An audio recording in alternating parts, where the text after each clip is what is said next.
अस्सलाम वालेकुम, मैं हूं सिद्रा फारूक और आप देख रहे हैं जनरल न्यूज़ HD। नाजरीन, मुल्की सियासत में बहरान बढ़ता ही जा रहा है। जैसा कि PTI के इस्तीफ़े मंजूर होने के बाद ज़िमनी इलेक्शन का ऐलान किया गया और कल कागजात नामजदगी जमा करवाने की आखिरी डेट थी, तो इस सूरत हाल में जब नून लीग के राना महमूदुल हसन और तारिक रशीद NA 155 से कागजात जमा करवाने गए और PTI की तरफ से साबिक MNA Aamir Dogar election commission कागजात नामजदगी जब जमा करवाने गए तो कारकुनान ने इलेक्शन कमीशन ऑफिस को मैदान जंग बना दिया।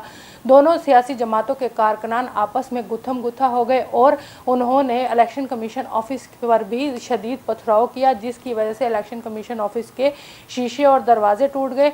District election commissioner Salim Akhtar का कहना है कि जितने भी लोगों ने ये काम किया है उनके खिलाफ सख्त कार्रवाई अमल में लाई जाए।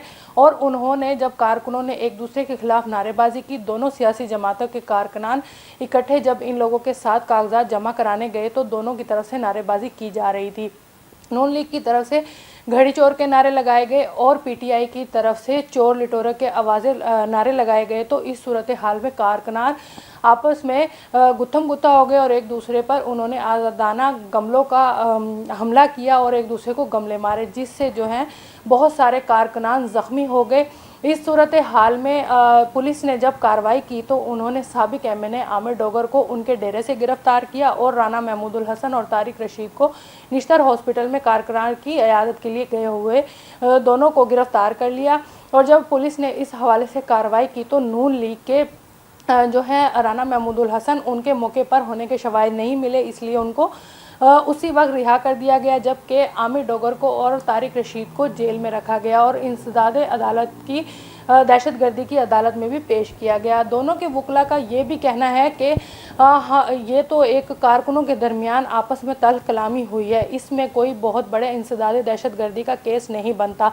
जिसने भी ये हरकत की है अच्छा नहीं किया और ये एक गैर इखलाकी फ़ेल है कि कारकुनों की आपस में तल्ख कलामी हुई और इसके अमल में जो है जो रहनुमा है, जो टिकट होल्डर्स है, जो साबिक MNA रह चुके हैं, उनको गिरफ्तार कर लिया गया है। ये एक अच्छी हरकत नहीं है। सियासत में कभी भी ऐसी चीज़ों को फ़रोग नहीं देना चाहिए। नाजरीन, हम यहाँ पर ये बात जो है वो काबिल गौर है कि जब अभी तो इलेक्शन शुरू भी नहीं हुए और उसमें ही कारकुनों का ये हाल है कि उन्होंने एक दूसरे पर हमला करना शुरू कर दिया है और एक दूसरे को ज़ख्मी करना शुरू कर दिया है। जब इंतखाबात का बाकायदा इनाकाद किया जाएगा तो उस वक्त क्या होगा? उस वक्त तो ये सोचे कि इतना ज़्यादा इंतशार फैल जाएगा कि कत्ले आम हो जाएगा। अभी तो सिर्फ कागजात ही जमा कराए गए हैं, उसके रद्द अमल में कारकुनों ने एक दूसरे पर शदीद तशद्दुद किया। इस पर तमाम सियासी जमातों के रहनुमाओं, सरबराहों और कारकुनों को सोचना होगा कि सियासत में ऐसी गैर इखलाकी हरकत को कभी भी फ़रोग नहीं देना चाहिए। जब भी कोई इलेक्शन या खेल होता है तो किसी एक को हारना होता है और एक को जीतना होता है। इसका मतलब हरगिज़ ये नहीं होता कि हम लोग अपने आपे से बाहर हो जाएं और एक दूसरे के ऊपर ही तशद्दुद करना शुरू कर दें। कारकुनों को भी इस बारे में सोचना होगा कि जब हम आपस में ही एक दूसरे के दुश्मन बन जाएंगे तो हमारा हमदर्द कौन होगा। इन सियासतदानों ने कभी भी कारकुनों और आवाम के बारे में नहीं सोचना। हम आम आवाम हैं, इनकी मोहब्बत में बेलौस होकर हमने जितने भी कारकुनान ने ये हरकत की है, ये एक गैर इखलाकी हरकत है। सियासत में इस तरह की हरकत को हरगिज़ फ़रोग नहीं देना चाहिए क्योंकि इससे इंतशार फैलता है। और जितनी भी सियासी जमातों के जितने भी लीडर्स हैं उनको भी ये सोचना चाहिए कि वो अपने कारकुनान को और आवाम को क्या सिखा रहे हैं।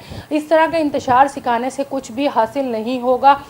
इसमें भी आवाम का ही नुकसान है। कारकुनान भी एक आम इंसान है, वो सिर्फ लीडर्स की मोहब्बत में ये सब ऐसा करते हैं। वो लोग ज़ख्मी हो गए हैं और मुख्तलिफ अस्पताल में दाखिल हैं। इस तरह करने से कुछ भी हासिल नहीं हुआ और उल्टा उनके जितने भी लीडर्स हैं उनको पुलिस ने गिरफ़्तार कर लिया है और उसके बाद उनकी जो कार्रवाई का अमल वो जारी है। अभी तो इलेक्शन नहीं हुआ तो ये मामलात हो रहे हैं। नाज़रीन, हम लोगों को जो है इस बारे में सोचना होगा और अपनी सियासी जमातों के तमाम लीडर्स को भी ये सोचना होगा कि ये हम आवाम को कैसा शऊर बेदार कर रहे हैं कि वो एक दूसरे को मारने मराने के लिए तैयार हो गए हैं।